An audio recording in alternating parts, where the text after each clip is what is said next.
I mentioned this for Aquarius, and I feel the need to mention it for you guys as well. We are shifting away from Virgo season into the sign of Libra. And Libra, as a fellow air sign, it is going to trine your sun sign, your star sign. And what it does is that if things have been stalled during the Virgo season because people are over analyzing situations or you're over analyzing situation, and if you're like being extra careful with the things that you say and the things that you do, I feel like the Libran energy is going to free up channels of communication. It's going to allow you to attract a lot of attention.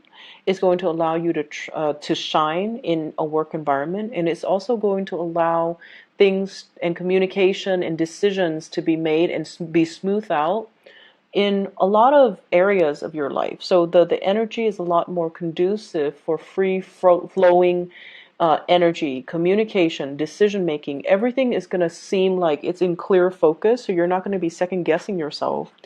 As well, wishes being answered is the message I'm getting here with this love reading. And I feel almost like this is like the twin energy, inner conflict coming out for the love reading. So what I feel is you've been hoping and praying for some major, major change in your life, in your love department, okay? So hoping for the relationship partner, hoping for the knight in shining armor to come and rescue you from your fate. And that's not to say you're a female praying for a knight. I feel like you're hoping for some change. You're hoping for something big to happen. And I feel many of you, it's like working home, working home, working home. And you want a break in that routine. You want something dynamic. You want something else. You want love and fulfillment. You don't want to feel empty anymore, especially for those who are single. But at the same time, I feel like, you're very, very focused on your career. You're very focused on yourself. You're very focused as well on the practical responsibilities, the things that you have to do on a daily basis to sustain yourself. Laundry, doing the dishes, going to the gym, taking care of your pets, taking care of your children. For those who are single, I feel like you have been praying for a relationship partner that can make your world a lot more vibrant, with a lot more colors, so that you can feel warm and secure. And for singles, it's coming into the picture, but you need to act on it. So I feel like the other person might be growing a little bit impatient because, yes, you're waiting and wishing for these things, but you're not seeing the opportunity for what it is when the person is right in front of you. And, the Gemini twin energy, there's this inner conflict playing out within you. Should I or shouldn't I? Does the other person feel the same way about me? I feel like they are making their feelings very clear, but for whatever reason, you're either reading between the lines, reading too much into it, or you might have been single for a while, or you might have felt very barren for a while, that you are not reading the cues or you're not seeing it for what it is. Does that make sense? So that's what I'm seeing for singles. And there is a communion, a coming together between you and a relationship partner. Okay? For those in relationships already, I feel like you want a spark of passion. You want to reignite things. And I feel like you want some change, and communion is also happening. But I feel like your partner wants you to open up, to be more experimental, especially in the bedroom, to be a little bit more like, I feel like someone is like, let's experiment a little bit. Let's just, do some things. And you're not entirely comfortable with it. You're kind of bashful and playing coy as well. And so the opportunity is there for you to explore something that will really rejuvenate you and make you feel passion and make you feel alive again. But you're taking your sweet time because you're not really recognizing for it for what it is. And there's this internal conflict that I feel brewing within you where you're afraid. So let me show you the cards. This is your energy. This is how your partner sees you, and this is what you're bringing to the table. We have here the Queen of Pentacles. She's really pretty. Your partner sees you as someone who is dark-skinned and exotic. Okay, for those with dark skin who are quite exotic looking, you're different from the people that they have dated in the past. You're very, very beautiful. You know, look nice. You are very presentable. You look very sure-footed for whatever reason. You're self-sufficient. You know how to make money. You work a lot. You take care of yourself. You're financially independent. You have a lot of abundance, but you're very closed off emotionally. In this deck, it basically indicates, you know, you can be male or female watching this, but your partner sees you. You can have green eyes or blue eyes, is what I'm seeing here. The green border really jumped out at me. And, you know, you're just very, very exotic. You're not something that they're used to. And you might also have a lot of Taurian characteristics about you, because with this green, I feel like it's an earthy energy. Okay, it's someone who's very practical. It's someone who's very, very, very slow to act. The energy is very receptive. It's not somebody that acts. It's not somebody that makes a move. It's not something that makes their feelings known. And it's not somebody that, it's almost like it's work, work, work. And it's also, you look really attractive and presentable, and people are coming at you, but you're not really reciprocating. You're not really making yourself known, and you're definitely looking at somebody and flirting with somebody. And, you know, when they see you, I feel like, or when you see them, I feel almost like this damsel in distress type of energy, where you soften up, where you know, you ask them, can you help me do this? Can you help me do that? Your voice gets a little bit different. Your demeanor is different. So you definitely, for singles, you have somebody that you're eyeing, okay? This is the person that you're dealing with.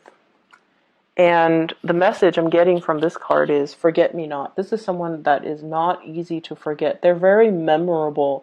They have a very strong personality. They have a very strong impact in your life. So we have here the King of Swords, and this can be an air sign, an Aquarius, a Gemini, or like another Gemini that you're dealing with, or a Libra. Aquarius, Gemini, or Libra. This is somebody that is very, very focused on the head, the upper chakras, okay? He's got wings on his head, very mercurial. So you might be dealing with another Gemini or someone with strong Gemini traits. Very analytical, very concise with communication, someone who's very strategic. They plan things out in their lives, and they execute plans that they spend a lot of time, you know, on, okay? So I feel like they do things with a purpose. They do things with an agenda, and every action leads towards an objective. So in a way, they can be very intimidating. They get things done, their plans come to fruition, and everything they say, you see it manifest. So this is someone who's a doer. This is someone who's just not just there to talk, they're strategic. So whatever information they share with you, everything is shared very, very strategically. And I feel like with this person, their presence is really strong. I am seeing like someone who makes such a huge impact. And the blue flower, the forget-me-not, this is someone that is a really major player in your life. And you can't really shake the connection. You're really looking at them. And I feel like they intimidate you. They really intimidate you. And they look at you like they're very interested in you, but they would like to see some type of acknowledgement from your end. Do you like me or don't you like me? They seem to me to be like a little bit impatient, and they're going to make their feelings known. So for example, if I'm feeling almost like I'm feeling almost like they're losing their patience. It's taking so long. The connection is taking so long. And I also feel as well, you know, with the wings on his head, maybe the two of you are not really talking about the right things. Maybe the emotions and the connections is being suppressed because you're working a lot, because they've got a lot of plans, because this is somebody who's a doer. And if they don't see the same actions from your end because you're not really making any plans to connect with them, and yet the two of you, the attraction is really undeniable. I mean, they're clearly looking at each other. And this person is getting, look at his face. He's like, what's going on? And he's just like kind of grouchy looking, like impatient. And I feel like this is somebody who likes animals, who's very soft inside, but he's so upper chakra focused that he talks about things that might just be, very platonic. But there's definitely emotions here. There's definitely attraction. They find you very beautiful, and they find you possibly, it's almost like your beauty intimidates them, whereas their intelligence intimidates you. Like your beauty intimidates them, and their intelligence intimidates you. So if this sounds like somebody that you're dealing with, they might not even be an air sign, but I feel like their patience is wearing thin, okay? Mainly because they want to make that connection, but you're not really giving them any signals like a green light. Green light, there we go. Green border, green light. You need to send them some type of a signal. The other person that you might be dealing with, or what you're hoping to come into the picture, because all of these cards are major arcana cards. We have here the Death card, wanting that change, feeling like you're Skeletor, okay? You're this person walking around kind of cold in an environment where you don't have skin, you don't have a heart, you don't have feelings. Feeling like you're just going through the motions in a very barren landscape. Feeling like you're just going to work and home. Not feeling inspired in your life, and finding, like, wanting to find that spark of passion. Wanting to find some type of a reprieve. Wanting, a change. And I feel like you've been feeling this for some time. And you have a partner that's coming into your life that's going to bring all of that with the Judgment card. The Judgment card is contact, communication. You've been waiting and praying for something for quite some time. And this is why I mentioned many of you wanted a new start for a very, very, very long time, because the status quo is not working anymore. And I feel like, this little angel here is bringing about clothes and warmth and prosperity and the green and just like opportunities. So you're headed in this direction, which is communication, contact, breakthroughs, realization, epiphanies, awakening, revelation. So I feel like all of these words signifies a brand new start, and yet you're not making the start. Okay, you're apprehensive, and I feel like you expect the other person to make a move. And what's coming through as well is a communion. I'm using all these biblical terms, but I feel like, there's so much like angelic presence. The Temperance card, it's like the two people coming together. And it takes two people to step forward to one another to come to a mutual space of understanding. And the image that I'm really drawn to is that tree. And every time I think of tree, I think of somebody who is like a very old soul. So you might be dealing with someone who's a very, very old soul. They have things to do, places to go, and they need to travel to raise their vibration. And what that means is they want to learn. They don't like to have opportunities pass them by. And so if they see you as someone who lets opportunities pass you by, they might not feel like you're the right person for them. So I see like on a very deep soul connection, and I also feel like somebody is teaching you a lot about yourself. Someone is revealing to you that you've been behaving like this. You might have been clinging on to a lot of, earthly things, homes, financial security, and you might not have acted in a way that allows that's really nourishing your soul. You might have everything at your disposal, but if you're like the skeleton here, where you're operating in a barren landscape and you don't feel human and you don't feel like you matter, and then you let these opportunities pass you by, it can be very detrimental. So someone is bringing in this realization and this major awakening in your life, and you start to feel passion and that sense of communion again, that sense of like you're meeting someone who is a kindred soul, who's teaching you a lot about the world, who's an old soul, and they can give out a lot of insights and advice. Then go for it. Okay? So I believe it was last week where there might be third parties. Whereas I feel like this week, your energy is definitely focused on one person. And I have a very strong air sign, Aquarius, Gemini, and Libra. And I feel like there's a major learning curve that has to happen with this person. So opening up your communication with this person is going to be critical. And I feel like the person you're dealing with, they find you very attractive, very beautiful, but you might be a little bit too, they might see you as a little bit too materialistic. They might also see you as someone who doesn't take initiative, and they're kind of impatient. Okay, if you like them, go for it, because I feel like the major arcana cards are giving you your spiritual advice in love, and it's saying that this can be a very beautiful and fruitful union, and it can really grow. And this is a card of Sagittarius, so you're dealing with someone who might be your polar opposites, might be a Sagittarius as well. So I have air sign, Scorpio, and Sagittarius.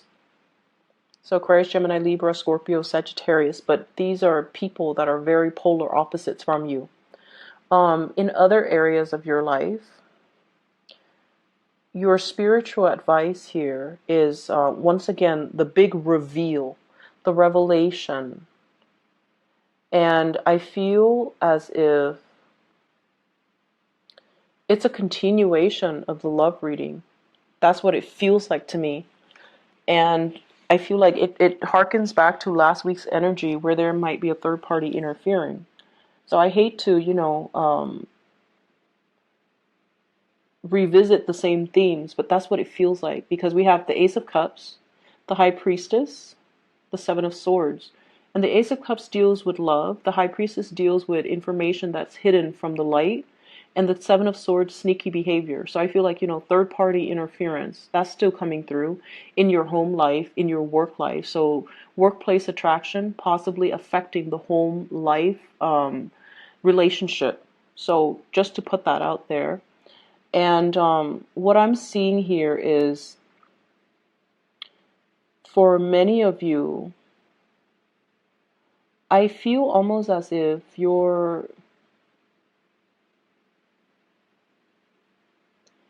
there is like a big revelation in terms of long-term goals, okay? It's like you're achieving something, or you're finding the path towards achieving something that you really want. So the High Priestess, following our intuition, trusting our gut instincts, not doubting ourselves, not reading too much between the lines, not over analyzing. Let go of that Virgoan energy and just kind of live in the moment and feel things out, and kind of like lift the veil from your face so you can kind of see what's in front of you. And this is pretty much, what makes you happy, what really drives and inspires you, and finding ways to embody these things, or to incorporate the things that you love, the things that you enjoy, back into your life. And I feel like it's saying the key to happiness, it's not just financial prosperity, it's not just the abundance, it's not just, purchasing a house, putting the kids through school, having a really nice car, and being looked at. The things that will make you really happy, and what's really standing between you and the things that make you feel really happy is, I feel like for many of you, it's inner knowledge, it's wisdom, it's to be able to have a lot of career success, and to also be looked at as somebody who's very capable and very confident, and somebody that other people turn to for sage advice and wisdom. So I feel like for many of you, you might have been chasing after the wrong things. The things that you thought would bring about security might be the things that bring other people security, but it's not really right for you. And so the universe is really urging you, really figure out and really ask yourself, what is it that makes me happy? And what you need to do in your life to incorporate these activities that can make you happy. So it's not just work and home, work and home. It needs to be a little bit more robust, and it needs to be a little bit more like soul fulfilling. So I feel like many of you are getting to a point where you want something to nurture, or you want someone to nurture you, or you want something to spiritually and emotionally nurture you. And you're going to be able to come to that realization here if you are able to achieve this financial stability first, so that you're not constantly, worried about finances and expenditures, and then be able to focus on love and relationships. And I have as well the Six of Wands. This is like career success and accolades. Okay? This is pretty much getting ahead in life, having a wide following, getting a lot of recognition, and being able to lead the way, having people trust you enough and respect you so that they can follow your lead, and they can, come to you for advice and for consultation. And we also have as well the Seven of Swords as well as the Six of Wands. The sword energy can be a little bit problematic in that we step over other people in order to get ahead. Okay, so it's sort of like, I feel like for many of you in the work environment, figuring out, am I really happy here, or do I need to make a change? Am I really happy with the cutthroat environment, even though I'm making so much money at this job? Is the cutthroat environment worth it? Or should I find a more harmonious place to work? And I feel as well, it's sort of like somebody's stepping over somebody in order to achieve, in order to get ahead. And you're seeing it and you're not liking it. So there are just huge things about, how do we find emotional fulfillment? What's right? What's morally like the right thing to do, as well as things that we need to kind of incorporate into our lives so that we're not feeling like this, like life is barren, and that the work environment is like, it goes along, it moves along, but you're not feeling inspired. So finding that inspiration possibly in the work that you do, changing your job, or even finding that inspiration through other avenues. It's like you're expecting one area of your life to fulfill all of your emotional needs, and as a Gemini, that's nearly impossible. You need to have other things going on. You need to have friends. You need to have hobbies. You need to have family. You need to have, you need to be able to travel. You need to be able to take time away from work and, rejuvenate, go to a spa, get a massage, do like things that make you feel human and alive, and that you're worthy. Okay. So I feel like the need to get back to your creativity, that's also in line. Okay. So Geminis, I'm going to end the reading right here, and I hope the reading is helpful for you guys. I will be back next week. Okay. I'll take care of yourself, and I'll talk to you guys soon. Bye bye.